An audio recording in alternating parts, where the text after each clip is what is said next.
certain age, certain location, or certain qualification are denied access.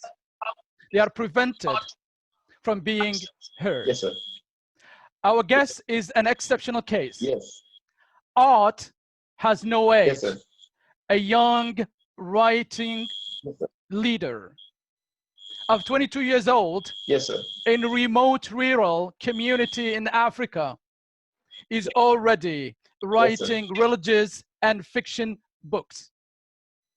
Tonight, Obviously, he's sir. going Yes, to sir. share his inspiring story with the world on World Talent Show. I'm Said, coming to you from Montreal, Canada, and I'm glad to host our guest today, Mr. Vesoh-The. Would you like to say your name the way you want to pronounce it yourself correctly, please? Thank you. Yes. Yes, please. Yes, sir. Yes, sir.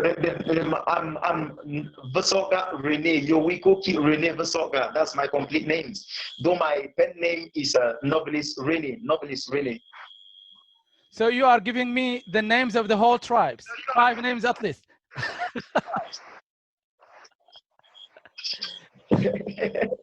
Obviously, that's an African's name. You bear your father's name, you bear your name, and you bear your religious name. Yowi, Koki, Rena, Rene, Vesoh-The, and still some names to come. Great. So we'll celebrate all of that. No problem. Tell me, Mr. Vesoh-The, how do you present yourself in the world despite being so far in a remote village in Cameroon, Africa, please? Yeah, normally my name already, my pen name is Novelist Vesoh.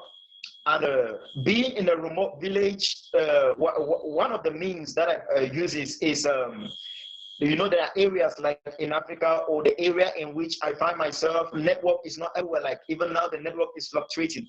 But then now there are areas like when I want to like post my stuff on Facebook, or maybe maintain my page on Facebook, or maintain my Instagram account,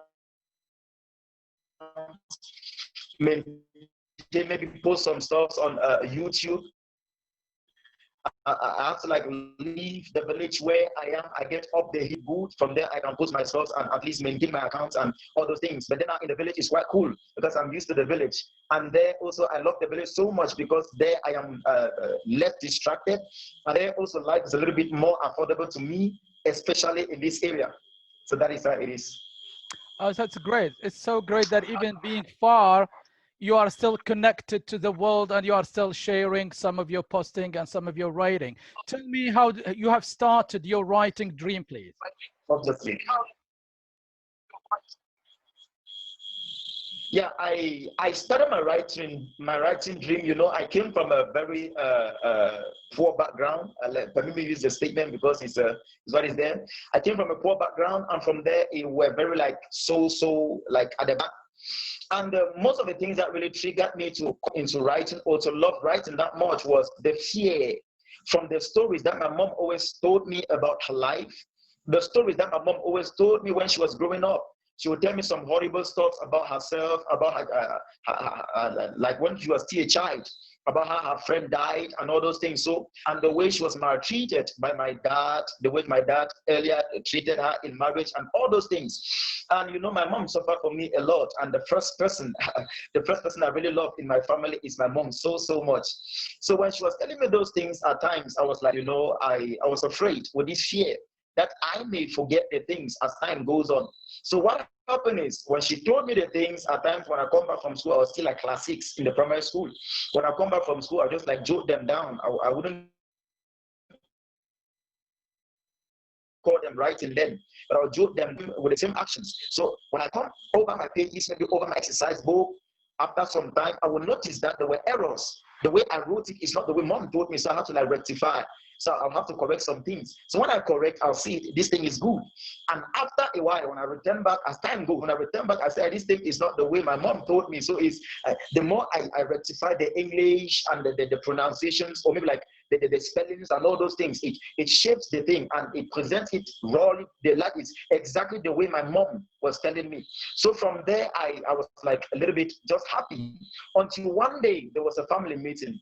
My elder brother, each time we go, even now in the family meeting, he always remember the day. There was a family meeting, and at the end of it, they asked us to stop before we receive our meals and all the things. And they asked us to like wait just for a while. As we waited, my elder brother removed an exercise book, and looking at it, it looked like mine, the one I've been writing my mom's stories on. So they started reading, and everything that was being read was exactly the things I was writing. And behold, the exercise book was mine. And it was like my elder brother went through my books and saw the exercise book. So my elder brother was like reading my mom's life story to the rest of us in the family meeting.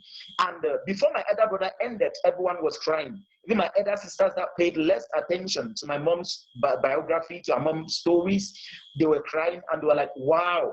And at the end of it, my elder brother appreciated us. He said, if everyone can like copy or emulate the example that I am placing, that will be fine. Just from that day, the concealed or the covert urge to write bursted in me. And from that day, I noticed that there was something a little bit more important in me. And the most important thing was the way I wanted people to see, to look at life, for instance, or I wanted people to like understand my mom's story and understand other person's stories in the world. And from there, I started like, creating stories in my mind. The stories were there in my mind, though from a religious background. There was no way, because as a Christian, fiction is not authorized, even in churches.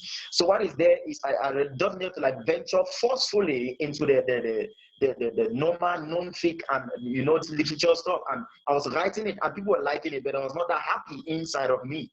I knew that the way I wanted to pass on the teachings is not the way it is being passed out, though people were hailing and praising at me, until when I had to coxswain fully into fiction. And coxswaining into fiction, by then I was like 19 years old. And from there, I came out with my first book titled Becoming a Star in Your Ghetto. That was from there, people like they saw it and they knew. Many persons knew that by then I had the gift of writing inside of me, and I was so excited. Okay, Yeah. great. Welcome to that gift in detail, and especially the first book. And I was amazed that you were inspired by the stories, horrible stories of your mother. I'm sorry for all what we have gone through. And then it turns up like the whole family ended up as a literary family in love with the letters and the art. And then you were able to write, you and your brother were able to write the story of your mother. So your mother was your first teacher, inspiring you as a storyteller first, and then you get that habit, you develop it into a gift, and then you start writing this book when you are only 19 years old. Really, that is great. I really appreciate that audacity of being able to face the world and start writing even when you are 19 years old in Africa, in Cameroon, in a very remote country that is not well connected to the world in terms of the highest technology at the case that we are Thank you so much. for long. I really appreciate that. I encourage you for more and more, because I see the difficulty Thank you so much. that you have Thank you so gone much. through. And I know this could be a great story for so many people around the world when they have access to the latest technology, when they have access to the biggest library, when they have access to the world's best university, and still they are not producing. When you are really producing, you are really touching my heart deeply. Thank you so much for that. Okay, now let's talk about your first book. How did you start the idea, and what was the driving motives for you to write your first book when you are 19 years old? At that age in Africa, everybody is playing and nobody is important, and you are just a kid, or in the best scenario, let's say, a crazy ideal adolescent. Who cares?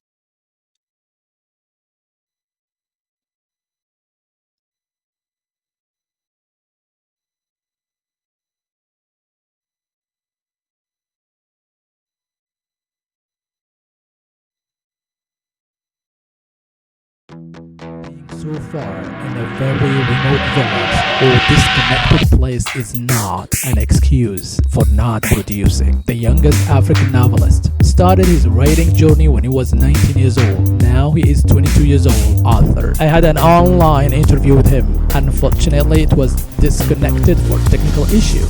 Name is Yui Kowi, born in Cameroon. Of his published ebooks on Amazon are this great titles: Why You, My Secret Love, The Polygamist, Becoming a Star in Your Ghetto, Love with a Village Girl, How to Rise Again. My favorite lines: I'm going to divulge now. I'm using my experience and lesson from the stars in my world. There's a seed of success in you that only necessitates the correct frame of mind to scale you to your success. It's possible. You can make it.